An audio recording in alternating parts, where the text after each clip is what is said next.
You can't stay here, okay? But I live here. Look, we're not going to do you no harm, none. We're just a couple guys been sent by the city to clear the place out.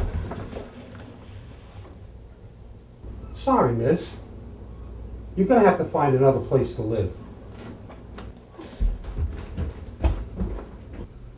Jesus Christ. Friggin' shame, huh? Hope that agency's got better work for us next time. Mr. Jennings, this is Autumn. They've padlocked my doors again. I promised there wouldn't be any more padlocks. So you gotta tell me, Mr. Cleary, who did your agency have to bribe to get that bullshit blight ruling? Mr. Jennings, this conversation will cease if you continue berating me in a vulgar way. What's the matter? You don't like when someone calls your hand? That is so typical of your agency.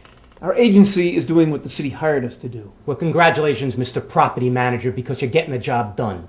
Just keep swinging that eminent domain cleaver right into the gut of people's lives. Don't worry, pretty soon you'll carve yourself out a nice big spot for your gaudy metro. We are completely in our rights to legally obtain properties for the public benefit, and that's something... No, public use is what the law says. Well, if we have to get final word from a judge to reaffirm what the city's already established... You recognize that, Mr. Cleary? How'd you like to come home and find one of those stuck on your front door? No, huh? I'd love to hear your argument, but right now I have to go out and find a scared young girl who just lost the only apartment she could afford. $200 a month's a hard rent to beat. Look, you knew when you tried renting that place to her last month that the city already... You know, I have no idea what she is. She just changed jobs. She could be anywhere. So essentially, she's homeless. And that is on you.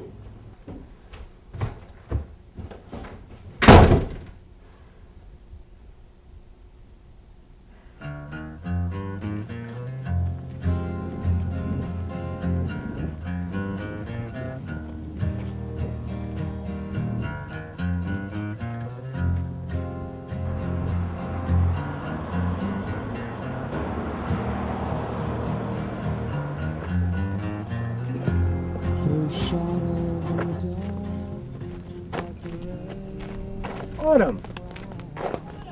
We were wondering what happened to you. Did your car break down? Well, you should have called. Gary or I could have come and got you. You both have enough to do without worrying about driving people to work. We wouldn't have minded. Anyway, give me your pack and I'll put it in. It's okay. I'm fine. I'll be needing something in it later. Okay. Autumn, do you need a drink of water or something? That had to be a good 4 miles you walked. No, thanks, Mrs. Stillworth. I'm fine.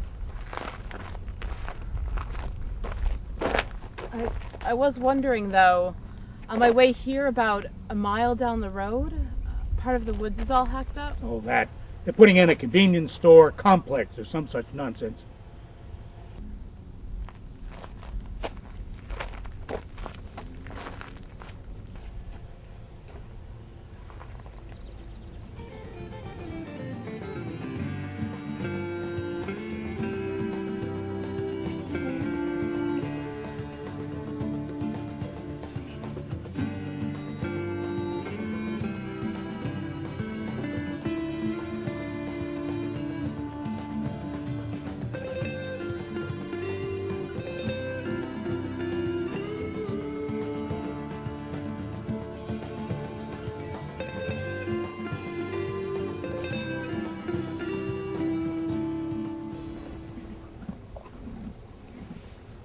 Some kind of artist, Autumn?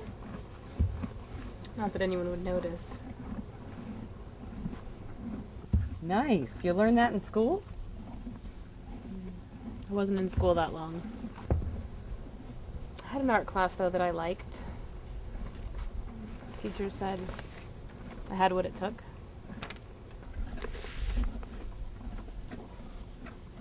I'd say she's right.